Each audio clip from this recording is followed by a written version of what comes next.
Hey folks, Erick Stakelbeck here. Welcome to the Watchman Newscast live stream. Coming to you from my house today. Been a bit of a crazy schedule with all the news going on out of Gaza, of course, but here we are. We're coming to you with some breaking news. Obviously, President Trump does it again. Is this, I think, the eighth war? He said today at the cabinet meeting at the White House, the eighth war in which he has helped broker peace and bring an end to that very war.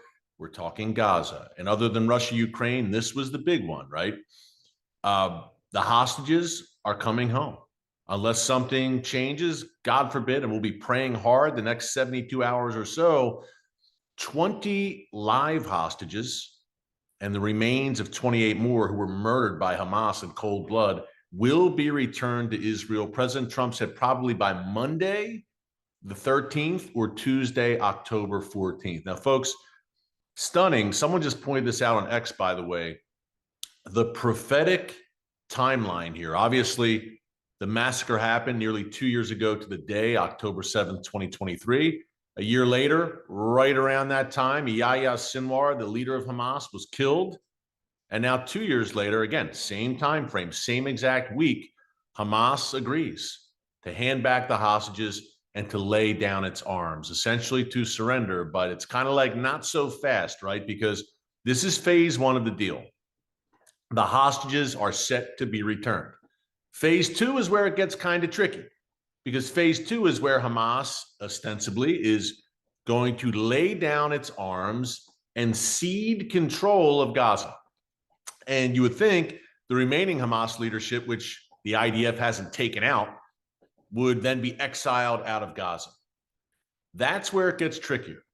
And what's the verification mechanism? Who enforces the removal of weapons from Hamas's bloody clutches? We shall see. But it's going to happen one way or the other. And in the meantime, let's kind of join the celebration here. The people of Israel suffering for 2 years, these hostages living in hell on earth and really under earth. If you consider that they've barely seen daylight, most of them, in 2 years, over 2 years now, because they've been kept in these Hamas dungeons, these underground tunnels. You saw the footage about a month ago. One of the hostages, completely emaciated, looked like scenes from the Holocaust. So, folks, brace yourselves. On Monday, Tuesday, what we're going to see when the hostages return to Israel, you'll see scenes of jubilation, of course, among the people of Israel, but you're going to see disturbing imagery. And Hamas is going to try and clean them up as best as they can. But when someone has lost 100 pounds and hasn't seen the light of day and they're ghostly pale, it's not going to be a pleasant scene, most likely, nor did we expect that. But they will get back on their feet. Folks, pray. We have prayer warriors watching this channel. Pray for the hostages and for their families, that they can get back on their feet, that they can readjust to normal life, that God is with them. Pray for them. And God, if they're still alive at this point, and they may not even know it, but God has been with them these past 2 years. And through it all, that's the only reason they're alive. Just God's hand on them, the grace of God Almighty. So absolutely, double your prayers for the hostages and their family members. Look, they're coming out of this traumatic situation. I've interviewed people who were hostages in Gaza over the past 2 months. I've sat down with them. They're deeply traumatized. And that's not easy for them, of course, but it's not easy for their families and their spouses and their kids to readjust. I mean, it takes it's a long road of recovery after such obviously a traumatic, hellish, elongated experience. So I want to say that off the bat, to remember that. People say, wow, the hostages are great. Life goes on. Not so fast. They've returned, but a lot of work. There's going to be a lot of things they're walking through for years to come, most likely. So just keep them in your prayers, number one. Number two, let's pray that Hamas does lay down its arms, which is always a tricky proposition when part of the deal is relying on the word of a demonic death cult. But pray for that nonetheless, because the alternative is, here we go again. And the IDF will have to go back in, and we don't want any more Israeli lives lost. Needless to say, we don't want any more women and children in Gaza lost because of Hamas's demonic intransigence.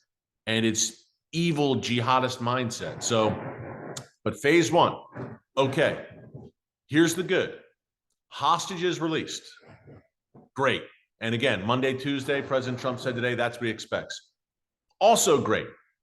The IDF not great that they have to pull back from Gaza City, but it's part of the deal. That part's not great. What is great is that Israel maintains a presence, a security perimeter inside Gaza.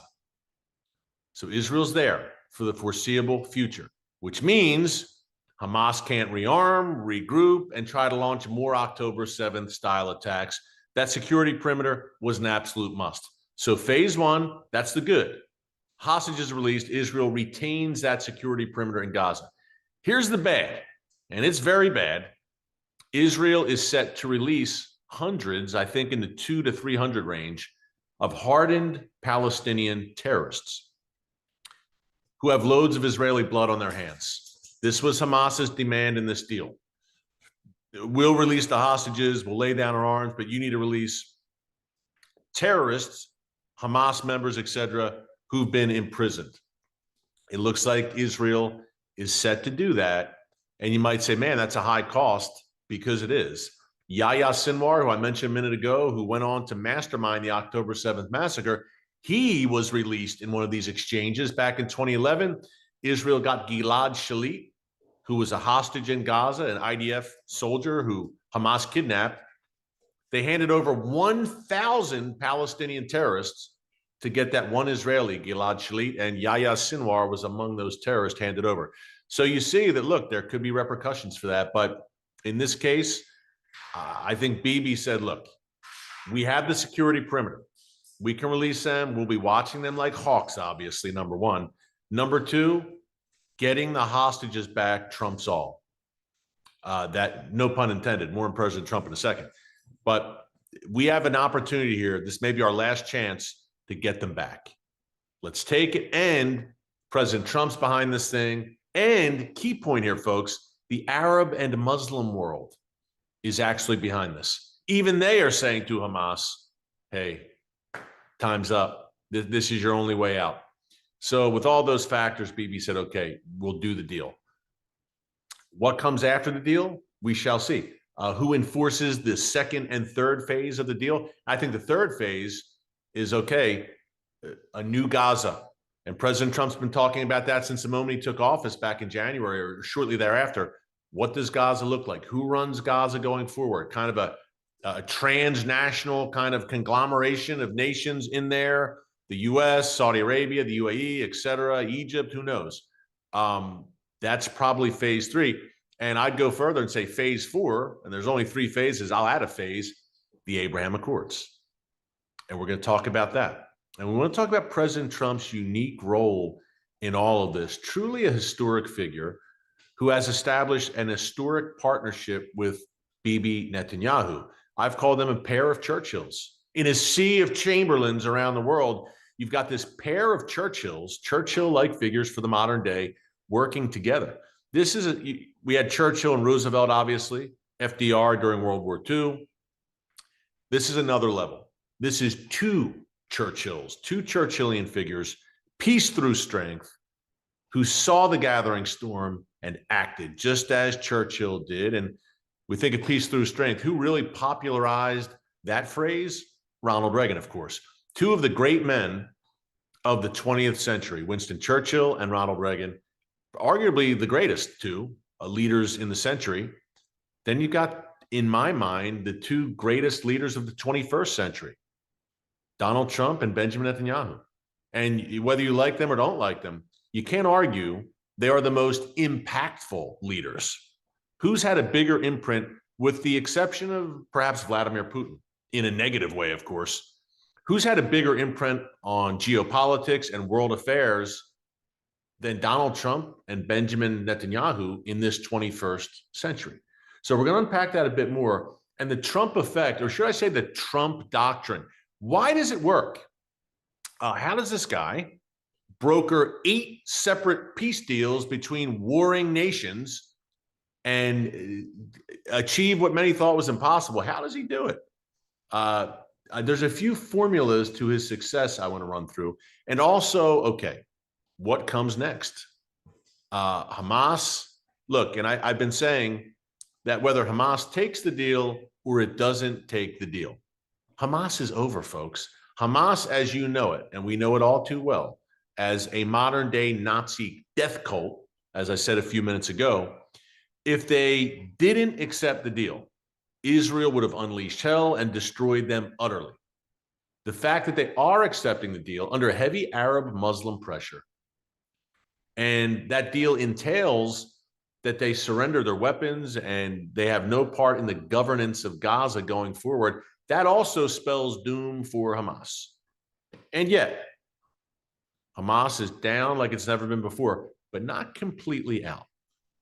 Because you'll have Hamas agents running around Gaza still, I'm sure, and God willing, they'll be rooted out.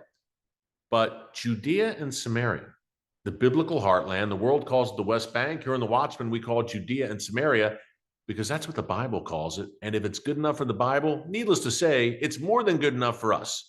But Hamas's masters in Tehran, the Iranian regime, I know you're shocked to hear this. Now, they've lost Gaza. The Ayatollahs have lost Gaza. But they're now trying to funnel weapons to Hamas and Palestinian terror groups through Judea and Samaria. So, as I've said, evil is relentless, and it must be dealt with as such. We want to unpack all of that as well. What comes next? Abraham Accords. And with the Iranian axis smashed by and large, who are some of the nasty actors that could fill the vacuum? So we're going to dig into it. If you like what you're hearing, by the way, current events, breaking news, chiefly from the Middle East, but we go around the horn, around the world, China, Russia, America, Europe, and beyond. Be sure to subscribe and click the notification bell so you get alerts every time a new video is posted. Hey, we're fast approaching 1.1 million subscribers for such a time as this. It goes without saying. So we'd love for you to be here with us every day, shoulder to shoulder, as watchmen and women on the wall. What times we live in? Historic times, prophetic times. You're about to see events, and you've seen already really over the past 2 years, but you're about to see in the next 2 years and more, longer than that, perhaps, even more momentous events, perhaps. So we want to unpack that. But Donald Trump, okay, he brokered this deal. And again, he and Bibi, incredible, dynamic duo. I mean, I think of Thatcher and Reagan during the 1980s. I think of Churchill and Roosevelt, and you got Trump and Netanyahu over the past 100 years. This is that kind of groundbreaking, world-changing partnership. These two leaders together. So Bibi agreed to the deal, Arab and Muslim backing. How the heck did Trump do it? How did Trump bring together all these factions, all these nations who even the Arab and Muslim nations all don't see eye to eye? How did he bring them all together to the table and get them to agree to the point where we're on the verge of Hamas laying down its arms? Huh? I wrote down a few key points why Trump's diplomacy works. And I took notes today as I'm listening to him speak at the cabinet meeting at the White House. And those cabinet meetings are always entertaining, revealing. He's assembled an all-star team, by the way. Is there anyone more impressive than Marco Rubio? I mean, the Secretary of State. I mean, just Trump, their entire team, just a diplomatic masterstroke here with this deal. But the secrets to a success, number one, we're talking peace through strength, right? It always works. You achieve peace through showing strength. Or as Bibi told me, as I interviewed him last month in Jerusalem, first comes the strength and then comes the peace. Number one, Trump's diplomatic approach is so successful because he projects strength. He's the strong horse and everyone gets it. They don't know what he's going to do next, and he's not afraid to use that strength. He's shown it time and time again, destroying Iran's nuclear facilities back in June, taking out Qasem Soleimani in January 2020, destroying the ISIS caliphate. The guy means business. He projects strength and he keeps his word. Number two, he demands respect. The two go hand in hand, right? He carries himself. He's a leader. And you might say, I don't like the guy. You can't disagree that he's a leader. There's many people I don't like, but I can say he's a leader. For bad or worse, he or she is a leader. President Trump is a leader. I think he's a great leader, by the way, but he demands respect, the way he carries himself, the way he presents America to the world. He is not intimidated by any man that I've seen. He'll go Vladimir Putin, Xi Jinping, Kim Jong-un. He'll sit down with anyone. He's completely at ease and comfortable, and he doesn't mince words, and he tells it like it is. He demands respect. That's number two. Number three, now this is really a lost art. He uses common sense in times where common sense is not so common. What do I mean by that? I mean, if you look at his domestic policies, it's just common sense. Look, little kids, for instance, should not be mutilated. A little boy should not have his parts cut off and in a crazy mad scientist demonic attempt to transform him into a little girl. That's common sense, or at least it used to be. Like, men shouldn't use women's locker rooms to change. Common sense.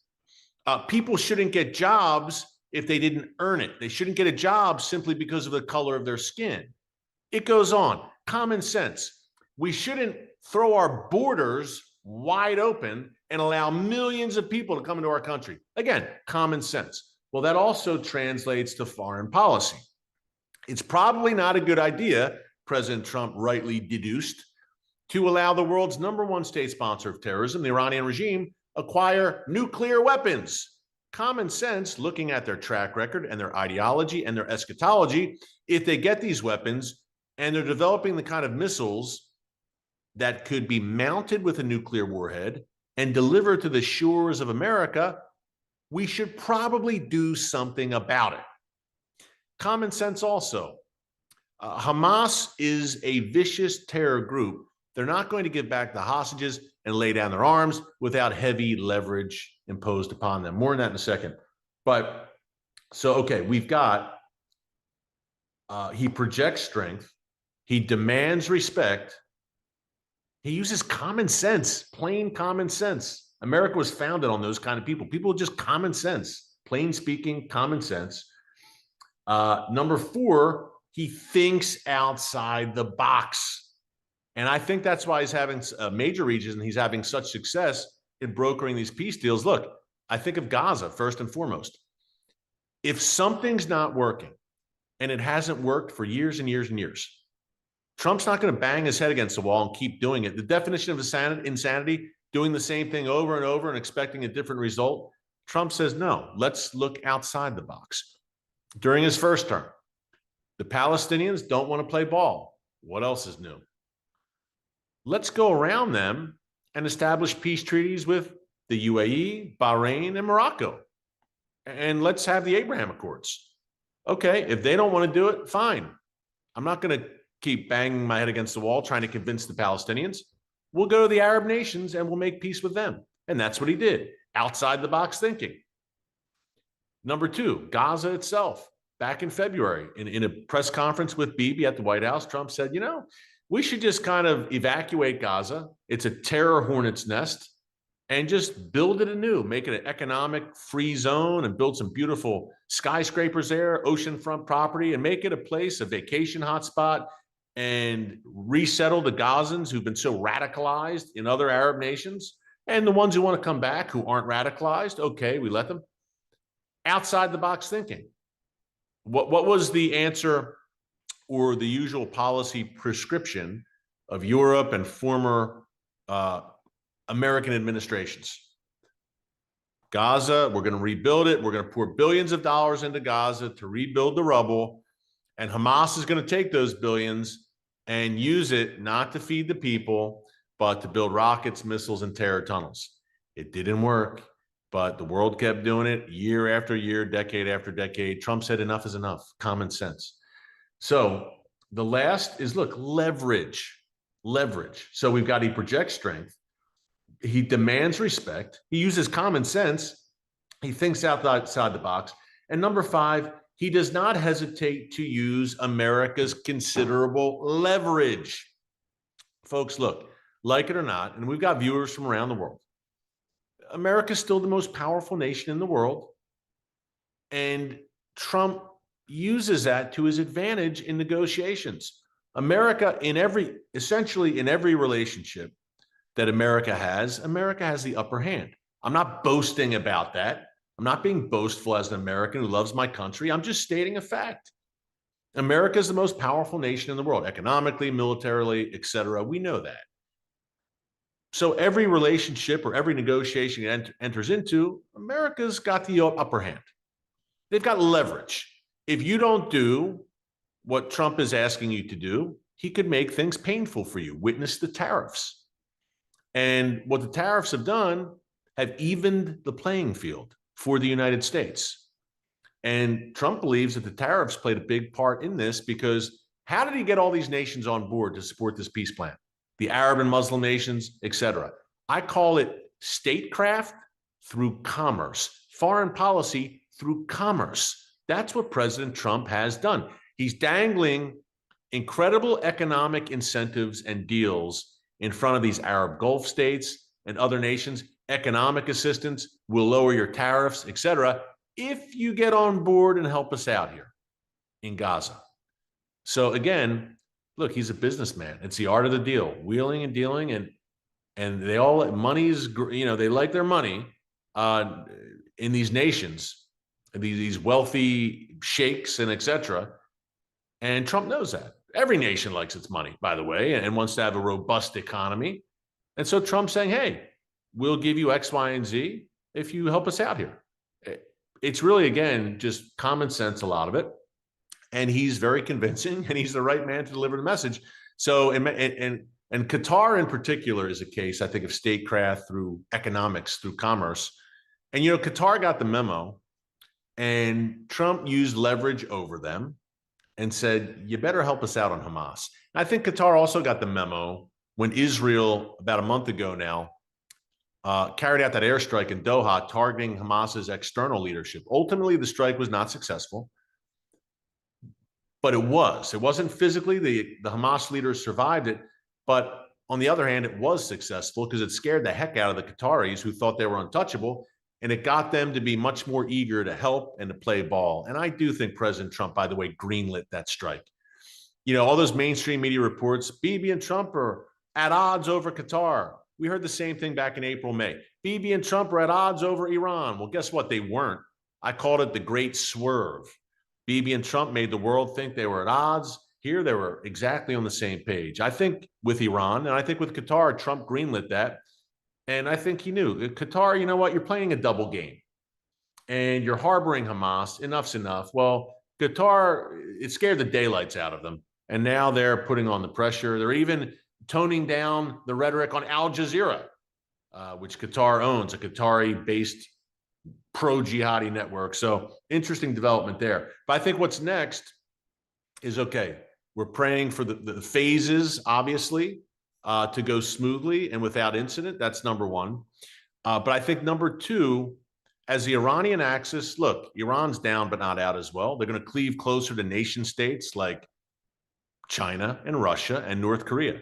I've called them the Gathering Storm Coalition. 3 of the 4 members are nuclear powered, or nuclear armed, I should say. So Iran, it's going to continue to try to build up the proxies. As I mentioned, in Judea and Samaria, those reports are trying to smuggle arms that have been intercepted, by the way, by the Israelis into Hamas in the West Bank, Judea and Samaria. But I think by and large, Iran sees, you know what, we'd love to build a ring of fire back up, Hezbollah, Hamas, the Houthis, et cetera. But for now, it looks unlikely. And really, with Hamas smashed, surrendering, with Hezbollah, licking its wounds still and wanting no parts of Israel or any sort of military engagement there. Assad is gone in Syria. The Iraqi Shia militias have stood down for months now. The Houthis are pretty much the last man standing, still firing missiles, rockets. But bad news for the Houthis, now that Gaza is getting settled up, Israel can finally devote its full attention to Yemen and the Houthis. That ain't good for the Houthis' shelf life, let's say that. So I think what's next, Turkey. And Turkey's got its claws in this whole process in Gaza, and Erdogan's going to try and push to have a part in it. You see, folks, wait and see. He wants to be so badly a major player. He sees himself as the modern-day caliph, leading a modern-day caliphate, a modern-day incarnation of the Ottoman Empire. That's who he is. He's a radical Islamist, Muslim Brotherhood through and through, a friend of Hamas, an enemy of Israel and the West. Even though he's a NATO member, I know, and President Trump said nice things about him again today, Erdogan is not to be trusted. So look for Erdogan to fill that vacuum that the smashed Iranian ring of fire is leaving. And again, Iran won't completely abandon the proxies. It'll try to rearm them, but that's going to be a tall order. And you're going to see Iran more and more. They're weakened severely now. They've been embarrassed in front of the eyes of the world. You'll see them cleave more closely to nation states, nuclear-armed nation states, China, Russia, North Korea. But look for Turkey and Qatar, look, still playing a role, but for sure, Turkey and Qatar are kind of the Muslim Brotherhood bases now. And Syria, that Al-Qaeda, former Al-Qaeda leader, al-Jolani, Ahmed al-Shara, goes by a few different names. Wither Syria, because you know Turkey is exerting all sorts of influence there. And some Israeli officials have said we've got a new axis there, Turkey, Syria, Qatar. So let's revel in the hostages being released and celebrate that, but know that the wars, the rumors of war will only increase. And the October 7th wars, as I've called them over the past 2 years, may be winding down, although I would not be surprised in the least if Israel and Iran went toe-to-toe again as Iran tries to rebuild its ballistic missile program, perhaps even its nuclear program. And by the way, I posted about that yesterday. If you missed it, check it out in our archives under Newscast. Very important message there here on the channel. But always some new threat in the world's most chaotic and strategic and prophetic region, without a doubt. But keep the hostages, their families, in your prayers. That's first and foremost. And then we'll pray together phase through phase of this deal. Pray for wisdom, discernment for Bibi, for President Trump, and pray for the peace of Jerusalem. Thanks so much for joining us. God bless you. And until next time, never hold your peace. Hey everyone, thanks for checking out the Watchman Newscast. Make sure you hit the subscribe button so you never miss an upload, and tap the bell icon so you're notified every time a new video is posted. And don't forget to share your thoughts, insights, and comments below. Thanks for watching. We'll see you back here tomorrow.